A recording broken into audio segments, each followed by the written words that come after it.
जय गुरुदेव।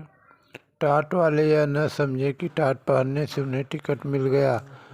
पहले दिन बनकर सेवा करें, फिर भजन करें, तभी फल प्राप्त होगा। जीवात्मा के हितकारी वही महात्मा हैं जो परमात्मा को प्राप्त कर चुके हैं। ऐसे महात्मा तीसरे तिल से नीचे कभी उतरते नहीं। मालिक ने सब जीवों के लिए हर तरह का इंतजाम कर रखा है। देखो, नेवला सांप से लड़ाई करता है, सांप को मार देता है, फिर वह जाता है और कोई जड़ी बूटी खाता है। उसको उसका ज्ञान है, वह खोज लेता है ताकि सांप का जहर उस पर न चढ़े। तो मालिक ने सबकी व्यवस्था कर रखी है।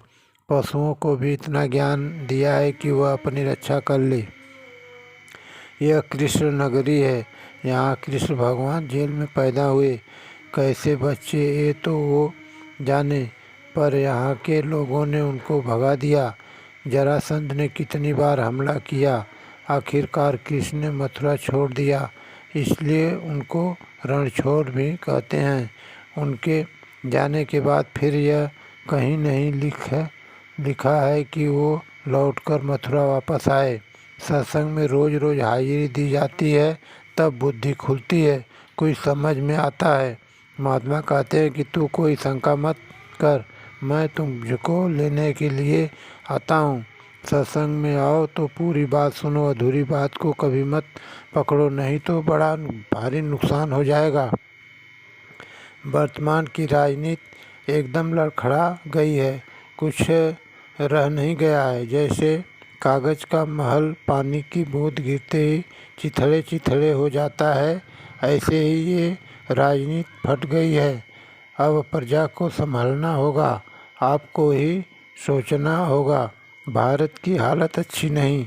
आज़ादी के समय इधर उधर होने में कितने लोग मार दिए और बराबर मारे जा रहे हैं। इतनी हिंसा राजाओं के वक्त में भी नहीं हुई थी।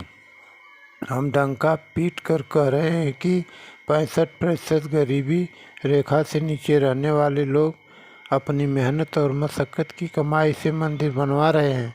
जो खेती करते मजदूरी करते हैं और जो साधारण लोग हैं, उनका पैसा मंदिर में लग रहा है। इस बात को दिमाग से निकाल दीजिए कि बाहर से पैसा आता है। सुमिरन को पका लो, मन चित्त बुद्धि भाग गए तो सुमिरन खंडित हो गया। इसलिए मन बुद्धि चित्त को रोककर नाम और रूप को याद करो। जब नाम दान मिल जाए तो पहले दिन से ही बराबर रूप को पकाते रहो। जब नाम और रूप पक जाएगा तो भजन ध्यान बनने लगेगा। जय गुरुदेव। करनी करो, मार मन डालो। हम लोगों को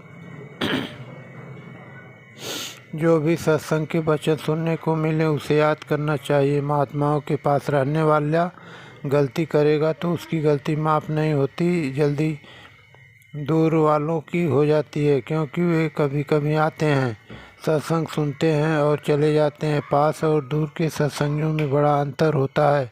दूर के लोग आते हैं, धीरे धीरे दया लेकर चले जाते हैं, पास वाले रह जाते हैं। उनको यह रहना है कि मैं तो पास में हूँ, पर दया नहीं हुई, इसलिए धीरे धीरे वचनों आदेशों का पालन जो लोग करते हैं उसे कहते हैं भक्ति।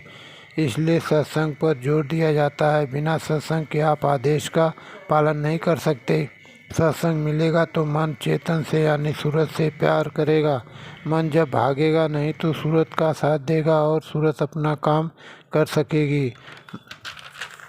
मन भागेगा तो अशांत रहेगा, संकल्प विकल्प उठता रहेगा।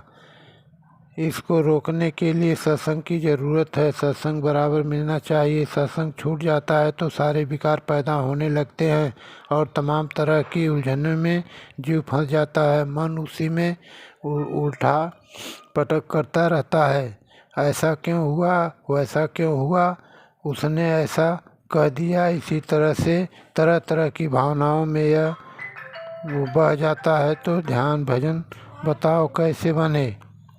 शरीर बैठा रहा, मन तरंगों में बहता रहा। खाली बैठे थे, खाली उठ गए। भ्रम हो गया कि हमने भजन कर लिया, ध्यान कर लिया। यही हाल सुमिरन में होता है। नाम किसी का लिया, रूप याद नहीं मन भाग खड़ा हुआ। कोई नाम ऊपर का नीचे और नीचे का ऊपर हो गया, या फिर याद भी नहीं रहता कि हम कौन सा नाम जप रहे थे। सुमिरन भी खंडित हो गया। इसलिए कहा जाता है कि सत्संग में जरूर बैठो, वचनों को ध्यान से सुनो तो करनी होगी। करनी करो, मार मन डालो, इंद्री रोक द्वारा वचन सुनते रहोगे, गुनते रहोगे तो करनी भी करते रहोगे। जय गुरुदेव।